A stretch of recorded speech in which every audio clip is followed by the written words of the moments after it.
वर्गमूल के पहले भाग में मैंने आपको वर्ग के बारे में बताया। उसमें मैंने आपको बताया था कि वर्गमूल वर्ग जमा मूल होता है, जिसमें वर्ग के बारे में हम पहले ही आपको बता चुके हैं। अब आता है मूल, यानी कि वर्गमूल। ये मूल क्या होता है बच्चों? आप सभी ने पेड़ देखा होगा, है ना बच्चों? तो बताइए, इस पेड़ के निचले भाग को बच्चों क्या कहते हैं? पेड़ के निचले भाग को कहते हैं जड़, है ना बच्चों? और पेड़ के ऊपरी भाग को क्या कहते हैं? इसे हम कहते हैं शाखाएं।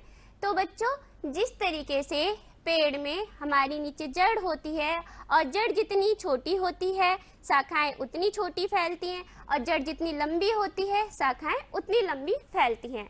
उसी तरह बच्चों, पेड़ की ही तरह हमारे गणित में भी कुछ चीजें ऐसी होती हैं जो जड़ से हमारे मूल से हमारे वर्ग की तरफ जाती हैं, जिसे हम वर्गमूल कहते हैं। देखिए बच्चों, जैसे यहाँ पर ये है हमारा दो क्या है यहाँ पर? हमारा जड़ की जगह पर है, दो यानी मूल। जब हम इस दो का वर्ग करते हैं तो दो का वर्ग हमारा क्या आता है? 4। दो का वर्ग 4, तो दो का वर्ग 4 है, तो 4 का मूल क्या है? 2। तो 4 का वर्गमूल हमारा हुआ 2। ठीक है बच्चों? इसी तरह जब हम आगे बढ़ते हैं तो बच्चों हम देखते हैं कि 2 का वर्ग 4 हुआ, 4 का वर्ग 2 हुआ। तो इससे यह निष्कर्ष निकलता है कि जब हम किसी संख्या को उसी संख्या से गुणा करते हैं तो प्राप्त संख्या उस संख्या का वर्गमूल कहलाती है। और वर्ग और वर्गमूल एक दूसरे के विलोम होते हैं। देखो बच्चों, जैसे ये पिछले भाग में भी मैंने आपको दिखाया था कि वर्ग और वर्गमूल। तो जैसे हमारा ये 1 है, 1 का वर्ग हमारा 1 हुआ, 2 का हमारा वर्ग 4। तो बच्चों 4 का हमारा वर्गमूल क्या होगा? 2। उसी तरीके से बच्चों 3 का वर्ग हमारा 9 है और 9 का वर्गमूल क्या होगा? 3। ऐसे ही हम आगे जब इसमें बढ़ते हैं, 4 का वर्ग 16 और 16 का वर्गमूल 4। अब बच्चों जब हम आगे बढ़ते हैं इसी क्रम में, तो वर्गमूल तो हमने पता कर लिया, पर क्या हम किसी गतिविधि से इस वर्गमूल को 100 भी कर सकते हैं? बिल्कुल कर सकते हैं। इसके लिए बच्चों मैं आपको दिखाती हूँ ये वर्ग। इस वर्ग में बच्चे देखिए कितने वर्ग हैं इसमें है 4 वर्ग। अब हम इसका वर्गमूल कैसे निकालेंगे? 4 का वर्गमूल 2 होता है, ये हम कैसे पता करेंगे? इस गतिविधि में हम ये देखेंगे कि एक कोने से हम 2 कोने तक जितने खानों में हमारे डॉट होंगे उतने ही हमारा इसमें वर्गमूल होगा। जैसे इसमें देखिए, ये इस कोने पे मैंने लगाया एक, और यहां से आगे बढ़ते हुए इसमें लगाया। तो बच्चों इसमें कितने खाने आए? 2 खाने। तो 4 का वर्गमूल हमारा क्या हुआ? इसमें 2। ठीक है बच्चों, तो ये प्रूफ भी हो गया। अब आगे बढ़ते हैं। अब देखिए बच्चों, इसमें कितने वर्ग हैं? इसमें वर्ग हैं 9। तो अब 9 का वर्गमूल क्या होगा? आइए इसमें करके देखते हैं। फिर वही हम इस कोने से लगाएंगे डॉट, एक डॉट, 2 डॉट, और ये हम कोने तक पहुंच गए। तो इसमें देखिए बच्चों कितने खानों में हमारे डॉट आए? 3 खानों में। तो बच्चों इससे क्या पता चला कि 9 का वर्गमूल क्या हुआ? 3। इसी क्रम में अब आगे बढ़ते हैं। ये देखिए बच्चों, इस वर्ग में कितने खाने हैं? इस वर्ग में खाने हैं, चलिए गिनते हैं, 1 2 3 4 5 6 7 8 9 10 11 12 13 14 15 16 17 18 19 20 21 22 23 24 25। तो बच्चों इसमें 25 खाने हैं। अब 25 का वर्गमूल कैसे निकलेगा? फिर वही करते हैं, आइए पता करते हैं इसका। 1 2 3 4 5। तो बच्चों ये एक कोने से लेकर दूसरे कोने तक जो हमारे खानों में लाइन बनी है, कितने खाने हमारे इसमें बने हैं? 1 2 3 4 5। डॉट वाले हमारे 5 खाने बने हैं। इसका मतलब 25 का वर्गमूल बच्चों क्या हुआ? 5। अब आइए बच्चों, ये तो छोटी संख्या हुई, अब थोड़ा बड़ी संख्या का भी कर लेना। तो बच्चों इसमें हमारे खाने हैं कुल खाने 64। ठीक है, ये मैंने पहले से ही गिन कर रखे हुए हैं, आप भी इनको गिनिएगा। ठीक है बच्चों, आइए इसका वर्गमूल पता करते हैं। 1 2 3 4 5 6 7 और ये 8। तो बच्चों हमारे डॉट वाले कितने खाने हो गए? 8। तो 64 का वर्गमूल हमारा क्या हुआ? 8। ठीक है बच्चों, सत्यापन के लिए हम इसमें भी देख सकते हैं। 8 का वर्गमूल देखिए,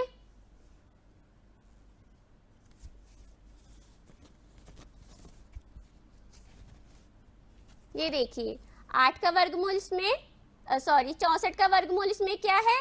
8। ठीक है बच्चों, तो इस तरीके से बच्चों हम ये अब जान गए हैं कि वर्ग और वर्गमूल के बीच में क्या संबंध होता है। आइए आगे बढ़ते हैं।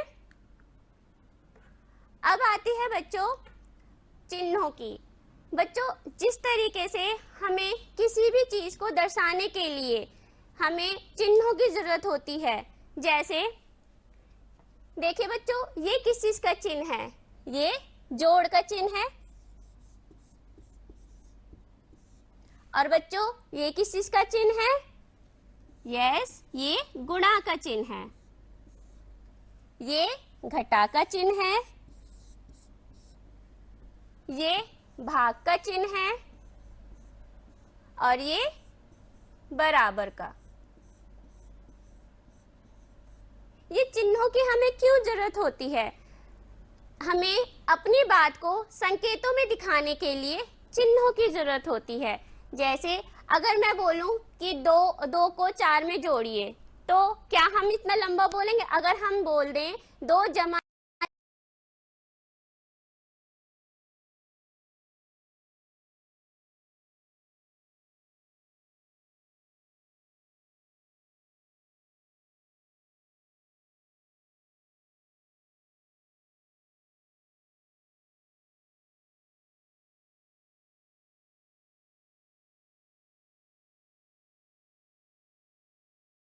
4, तो आप चिन्ह की जरूरत होती है। उसी तरीके से वर्गमूल को भी दिखाने के लिए हमें वर्गमूल के चिन्ह की जरूरत होती है। ये हमारा वर्गमूल का चिन्ह है। अब इसका इस्तेमाल कैसे होता है आइए देखते हैं। बच्चों जैसे अगर मुझे बोलना हो कि 1 का वर्गमूल, तो मैं क्या बोलूंगी? वर्गमूल 1। मैं उसको इस तरीके से लिखकर दिखाऊंगी। 2 का वर्गमूल, वर्गमूल 2। 3 का वर्गमूल, वर्गमूल 3। 4 का वर्गमूल, वर्गमूल 4।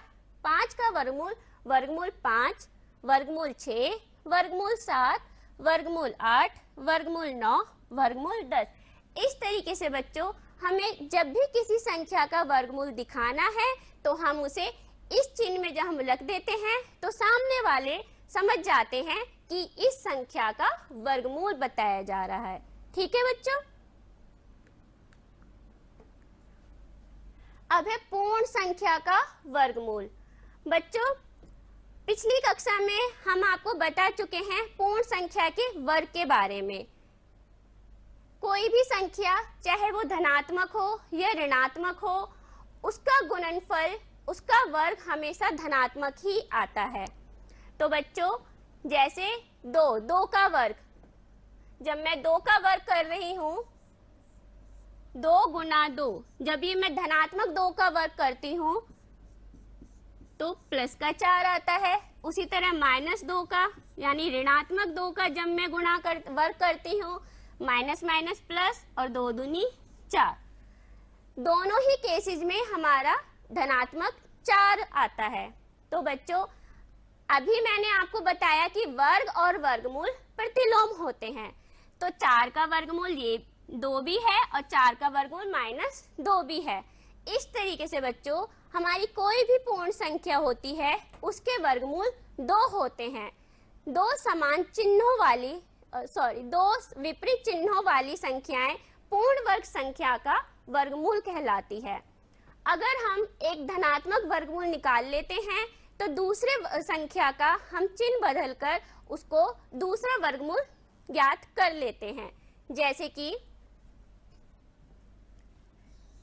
9 का हमें वर्गमूल निकालना है। 9 का वर्गमूल हम जानते हैं क्या होता है, 3।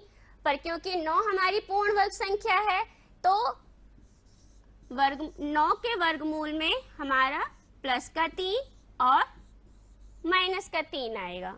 तो बच्चों इस तरीके से स्पष्ट है कि पूर्ण वर्ग संख्या के वर्गमूल 2 विपरीत चिन्हों वाली समान संख्याएं होती हैं तथा उन्हें उसके वर्गमूल कहते हैं। अब बच्चों वर्गमूल को ज्ञात करने की 2 विधियां होती हैं। पहली विधि होती है अभाज्य गुणनखंड विधि और दूसरी विधि होती है भाग विधि। इस भाग में बच्चों हम अभाज्य गुणनखंड विधि के बारे में जानेंगे। जैसे कि नाम से ही पता चल रहा है अभाज्य गुणनखंड। अभाज्य गुणनखंड यानी कि हमें सबसे पहले किसी दी हुई संख्या का सबसे पहले अभाज्य गुणनखंड निकालना होगा और उसी से ही हम वर्गमूल ज्ञात करेंगे। तो इसमें दिया है किसी संख्या का वर्गमूल ज्ञात करने के लिए सबसे पहले दी हुई संख्या के अभाज्य गुणनखंड ज्ञात करते हैं। तो पहले हम एक संख्या मान लेते हैं बच्चों। मान लीजिए वह संख्या 16 है। तो अब क्या करना है, हमें पहला स्टेप क्या बताया है कि संख्या के अभाज्य गुणनखंड ज्ञात कीजिए। इसके हम अभाज्य गुणनखंड ज्ञात करेंगे। 16 का वर्गमूल निकालना है, इसका चिन्ह लगा देते हैं। अब 16 के अभाज्य गुणनखंड 2 अट्ठे 16, 2 चौक 8, 2 दूनी 4 और 2 एकम 2। अब 16 की जगह हम इसके गुणनखंड रख देंगे।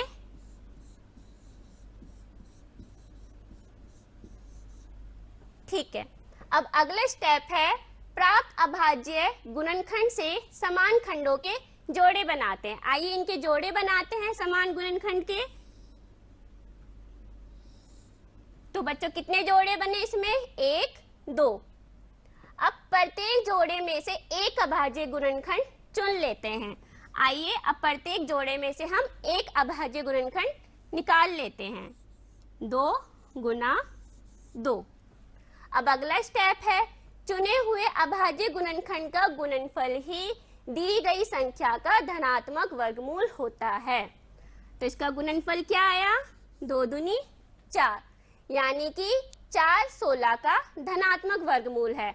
पर क्योंकि वर्गमूल के कोई पूर्ण संख्या के वर्गमूल 2 होते हैं, एक धनात्मक और ऋणात्मक, तो हमारे पास धनात्मक आ गया है और हम इसका चिन्ह बदल के एक हम ऋणात्मक वर्गमूल भी ज्ञात कर लेते हैं। ठीक है बच्चों, तो ये होता है अभाज्य गुणनखंड विधि से किसी संख्या का वर्गमूल ज्ञात करना। आशा करती हूँ आपको समझ में आया होगा बच्चों। अब आगे बढ़ते हैं। अब क्योंकि हमने अभाज्य गुणनखंड विधि से वर्गमूल तो निकाल लिया है, अब क्यों ना एक सवाल इसी पर ही करके देखते हैं। तो बच्चों अब है 2025। तो पहला स्टेप क्या है, पहले हम इसका वर्गमूल का चिन्ह लगाएंगे। ठीक है बच्चों, अब इसका पहला स्टेप अभाज्य गुणनखंड निकालेंगे। तो बच्चों अभाज्य गुणनखंड निकालने के लिए हमें संख्या का देखना होता है कि वह संख्या सम संख्या है, विषम संख्या है, यह पहचान जिससे कि हमें इजीली हम उसका आसानी से अभाज्य गुणनखंड ज्ञात कर सकें। अब क्योंकि इस संख्या का इकाई अंक 5 है तो आंख बंद करके इसे 5 से भाग कर देंगे। 5 चौक 20, 5 पंजे 25, फिर 5 से लेंगे, 5 ने 45, फिर 3 से करेंगे, 3 तिया 9, 3 एकम 3। ये हमारे अभाज्य गुणनखंड निकल कर आ गए। अब इनको हम यहां लिख देंगे।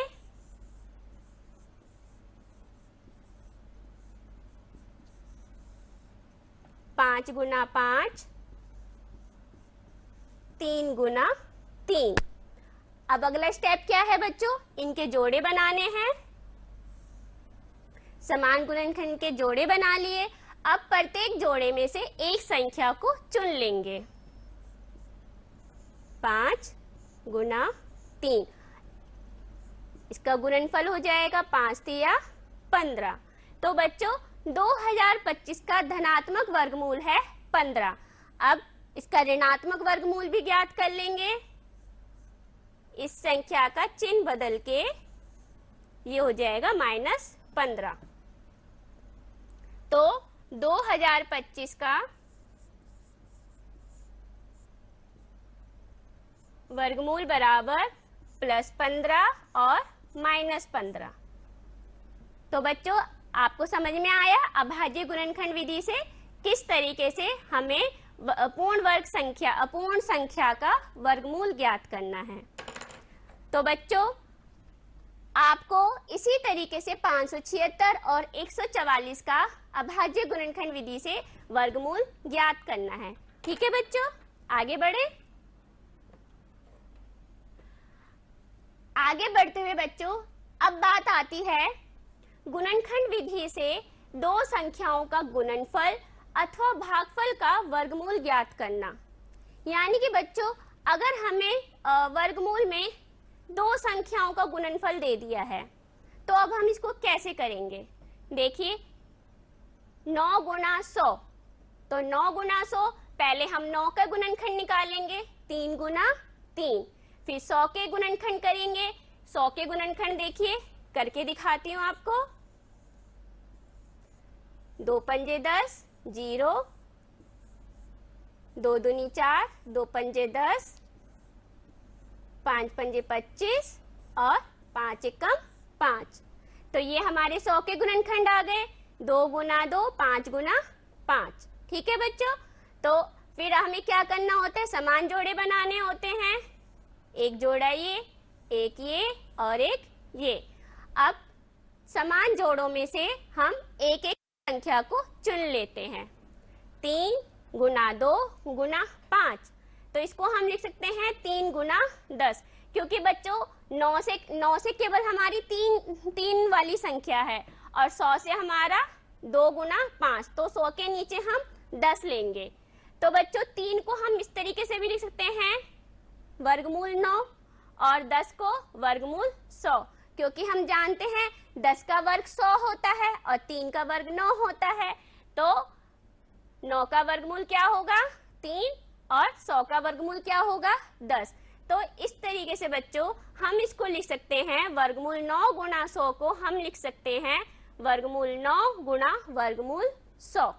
ठीक है बच्चों, अब बात आती है भागफल की। इसी तरीके जब हमारे पास कोई संख्या भागफल में हो यानी कि भाग में हो 4/9, तो 4 का गुणनखंड करेंगे 2 गुना 2 और 9 का गुणनखंड करेंगे 3 गुना 3। फिर हम इनके जोड़े बनाएंगे। जोड़े में से हमारा निकल के आएगा 2/3। अब हम जानते हैं 2 किसका वर्गमूल है, 4 का वर्गमूल है, तो 2 को हम वर्गमूल 4 लिख सकते हैं। और 3 किसका वर्गमूल है, 9 का वर्गमूल है, तो हम इसे वर्गमूल में 9 भी लिख सकते हैं। तो इससे पता चलता है कि जब हमें कोई संख्या एक ही वर्गमूल में बटे में दी गई हो तो हम उसे अलग अलग करके भी लिख सकते हैं। वर्गमूल 4/9 का मतलब वर्गमूल 4 बटे वर्गमूल 9 भी होता है। ठीक है बच्चों, आइए बच्चों अब हम इसको एक प्रश्न के द्वारा समझते हैं। तो प्रश्न है, परिमेय संख्या 256 बटे 441 के वर्गमूल ज्ञात कीजिए। तो 256 बटे 441 का वर्गमूल, तो इसको हम कैसे लिखेंगे? 256 बटे 441। और अभी हमने अभी आपको बताया है कि जब वर्गमूल में कोई संख्या भाग में हो, बटे में हो, तो उसको हम इस तरह भी लिख सकते हैं, वर्गमूल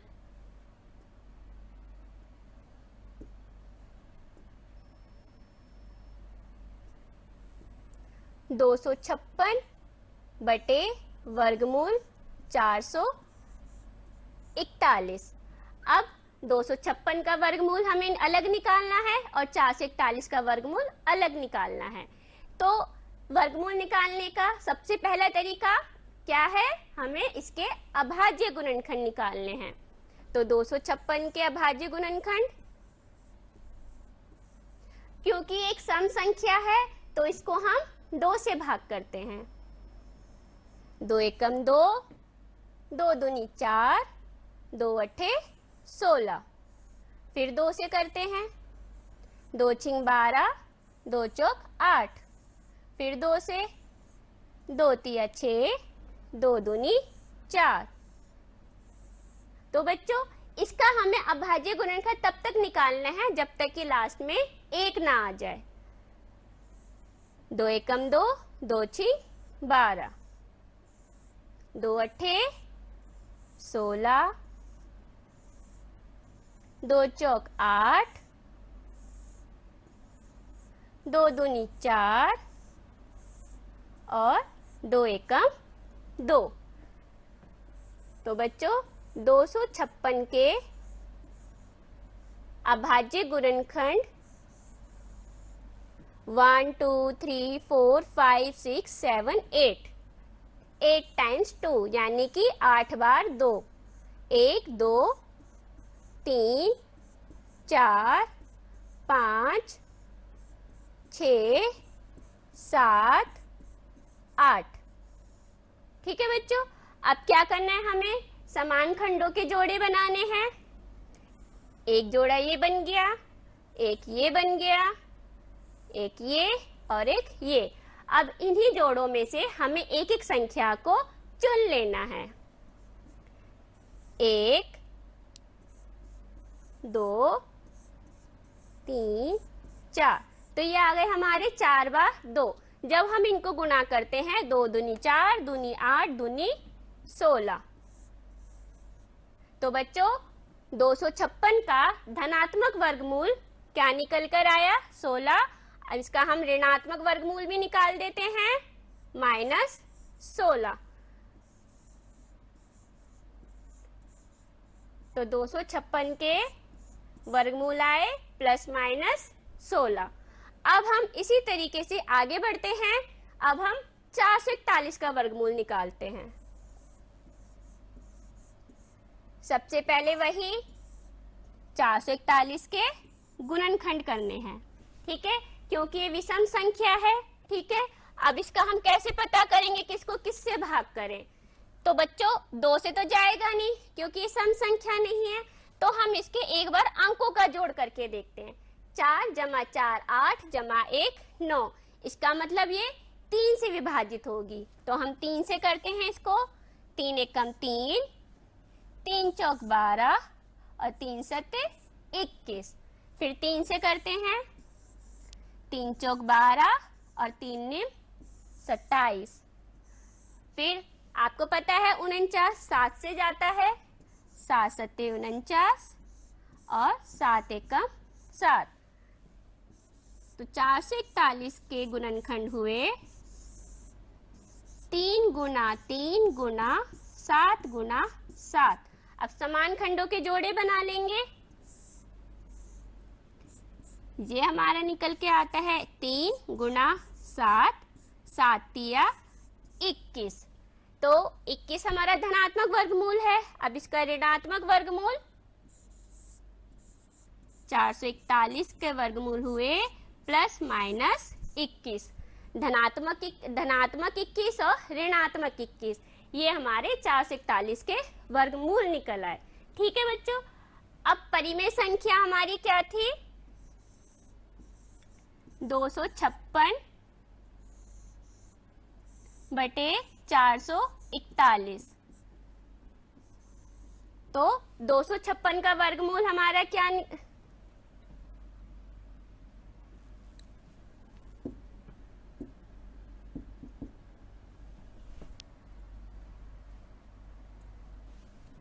तो 256 का वर्गमूल हम पहले ही निकाल चुके हैं, प्लस माइनस 16, और 441 का वर्गमूल हम पहले ही निकाल चुके हैं, प्लस माइनस 21।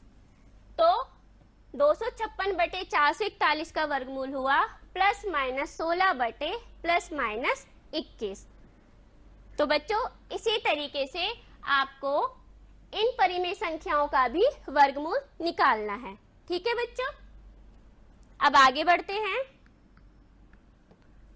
अब बच्चों बात आती है कि दैनिक जीवन में वर्गमूल की क्या आवश्यकता होती है, इसका कहाँ पे उपयोग होता है।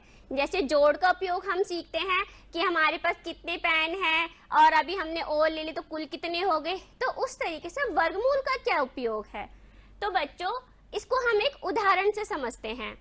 एक कक्षा में अध्यापिका अपने बच्चों को कहती हैं कि आप लोग इस तरीके से बैठिए कि एक पंक्ति में जितने बच्चे बैठे हों कुल उतनी ही पंक्तियां हों। अब इसको कैसे निकाला जाए? तो इसको निकालने के लिए हम कुल बच्चों की संख्या का वर्गमूल निकालते हैं।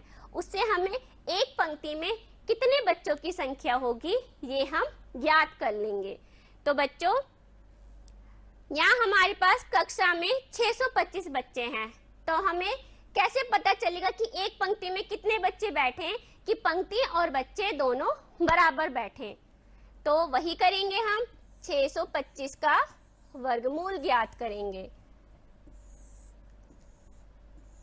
625 के गुणनखंड निकालेंगे, अभाज्य गुणनखंड 5 से भाग करेंगे, 5 एकम 5, 5 दूनी 10, 5 पंजे 25, फिर 5 से 5 दूनी 10, 5 पंजे 25, 5 पंजे 25, 5 एकम 5।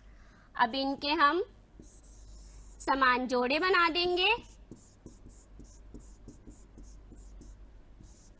2 जोड़े बने, 5 गुना 5, गुणनफल आया 25। तो इस तरीके से बच्चों 625 का वर्गमूल आया 25। 25 में हमारी एक पंक्ति में 25 बच्चे बैठेंगे और उतने ही हमारे एक पंक्तियां भी 25 ही होंगी। आगे बढ़ते हैं। वह छोटी से छोटी संख्या ज्ञात कीजिए जिसमें 6075 में गुणा करने पर गुणनफल पूर्ण वर्ग हो। उसी तरीके से वह छोटी छोटी संख्या ज्ञात कीजिए जिसमें 6075 में भाग करने पर भागफल पूर्ण वर्ग हो। तो बच्चों किसी संख्या को पूर्ण वर्ग बनाने के लिए भी हम वर्गमूल का इस्तेमाल करते हैं। तो बच्चों जब आप इनका वर्गमूल निकालेंगे तो जो जोड़ा नहीं बनेगा, जो संख्या हमारी शेष बच जाएगी, अगर हमें गुणनफल करेंगे तो पूर्ण वर्ग संख्या बन जाएगी, और अगर हम उसे हटाकर भाग कर देंगे तो वो हमारी पूर्ण वर्ग बन जाएगी। तो गुणनफल करने के लिए हम उसमें गुणा कर देंगे और भागफल से पूर्ण वर्ग निकालने के लिए हम उसमें भाग कर देंगे। ठीक है बच्चों, तो ये आपके लिए बच्चों गृह कार्य है, इसको आप स्वयं करेंगे। ठीक है बच्चों, आगे बढ़ते हैं। तो बच्चों आज की कक्षा में हमने क्या सीखा? वर्गमूल की अवधारणा और वर्गमूल के चिन्ह को जाना, पूर्ण वर्ग संख्या के 2 विपरीत चिन्ह वाले वर्गमूल को जाना, अभाज्य गुणनखंड विधि द्वारा वर्गमूल ज्ञात करना, गुणनखंड विधि से 2 संख्याओं का गुणनफल अथवा भागफल का वर्गमूल ज्ञात करना, परिमेय संख्या व संयुक्त भिन्न का वर्गमूल ज्ञात करना। दैनिक जीवन में वर्गमूल की क्या आवश्यकता होती है, उसकी कहाँ उपयोगिता होती है, आज हमने यह भी सीखा। अब किसी संख्या को पूर्ण वर्ग संख्या कैसे बनाया जाए, इसके लिए भी हमें वर्गमूल की आवश्यकता होती है। अब बच्चों जो भी आज आपको सिखाया है इसी के आधार पर आपके लिए गृह कार्य है। पहले प्रश्न में आपको इनका वर्गमूल निकालना है, दूसरे प्रश्न में आपको पेड़ और पंक्तियां निकालनी है। तो आपको 2304 का वर्गमूल ज्ञात करके आप पेड़ और पंक्तियां दोनों निकाल देंगे। उसके बाद बच्चों आपकी जो गणित की पाठ्य पुस्तक है उसके पृष्ठ संख्या 78 पर दी हुई अभ्यास के प्रश्नों को आपको अपनी कॉपी में हल करना है। तो बच्चों आशा करती हूँ आज की कक्षा में जो भी आपको समझाया गया आपको वो समझ में आया। धन्यवाद।